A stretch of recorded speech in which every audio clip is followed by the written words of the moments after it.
warahmatullahi wabarakatuh. Halo guys, kami dari mahasiswa Politeknik Semarang, kelompok tugas akhir yang berjudul Sistem Kendali Proses Pengolahan Air Sumur menjadi Air Layak Minum berbasis PLC dan SCADA. Sebelum kami menjelaskan proyek TA ini, izinkan kami perkenalan diri. Saya Sindo Komisani dengan NIM 3312121. Saya Adi Mirajul Fadlia dengan NIM 3.21.21.0.02. Saya Irfan Chandra Kurniawan dengan NIM 3.31.21.0.11. Saya Muhammad Syekh Nurmansyah dengan NIM 3.71.21.014. Oke, sudah kenal semua kan? Baru kita masuk penjelasannya. Nah, selanjutnya saya akan menjelaskan bentuk fisik dari filtrasi yang kami buat. Yang pertama ada tabung FRP. Tabung ini berisikan karbon dan pasir silika yang berfungsi untuk menghilangkan bau serta memfilter air. Kemudian di sini juga ada housing cartridge filter yang berfungsi untuk memfilter air juga, tetapi di sini memfilternya menggunakan kapas. Dan di housing filter ini juga terdapat CTO atau karbon aktif yang berfungsi untuk menghilangkan warna, bau, dan menaikkan pH pada air. Nah, kemudian di sini juga ada mesin RO atau reverse osmosis yang berfungsi untuk memfilter partikel-partikel sekecil atom, karena filter RO tersebut menggunakan membran sehingga partikel-partikel sekecil atom akan terfilter.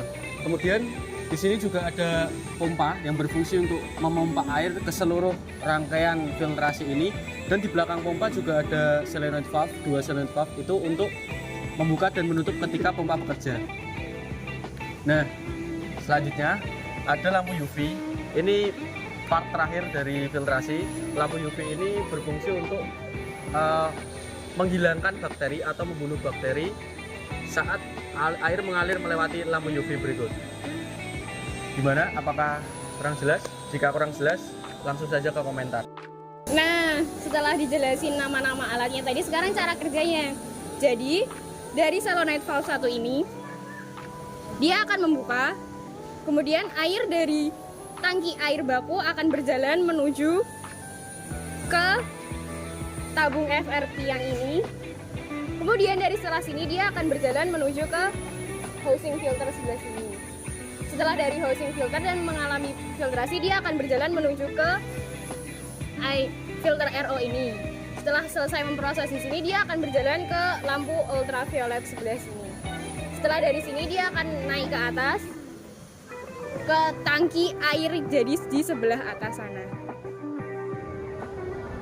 Kemudian ada sensor-sensor yang berupa sensor pH dan TDS. Apabila nanti airnya tidak sesuai dengan setting sensor yang telah di setting, maka air akan di reverse kembali, yaitu solenoid valve 2-nya ini nanti membuka, sementara solenoid valve 1 yang di sebelahnya itu menutup. Sehingga solenoid valve 2 ini akan membuka, kemudian air akan kembali difiltrasi ulang, kemudian akan menuju ke air sebelah atas lagi. Gitu. Kalau belum paham komentar ya. Ya teman-teman, setelah air mengalami pengolahan di sana di filter, maka air akan berlanjut ke tandon jadi.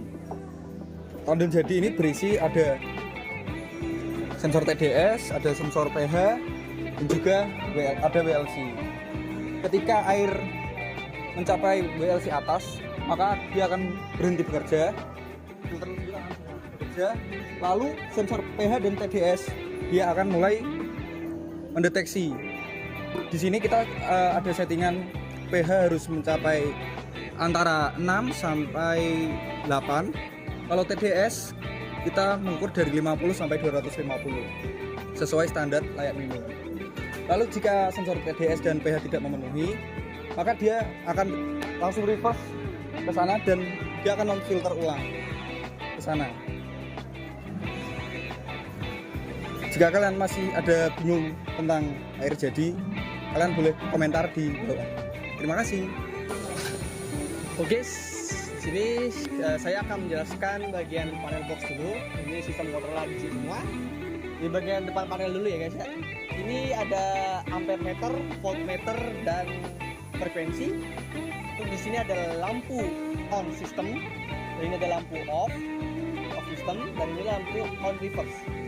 Ini tombol on untuk manual, untuk menjalankan sistemnya, tombol off untuk mematikan sistem juga, dan ini tombol reverse. Dan ini adalah selektor auto manual. Nah ini ada emergency stop. Sudah. Nah di bagian dalamnya seperti ini guys. Ini tadi udah saya jelaskan sini. Nah ini bagian kontrolnya. Nah di sini kita memiliki dua adaptor.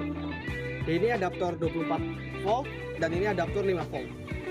Yang ini adalah WLC untuk mengontrol meter level air.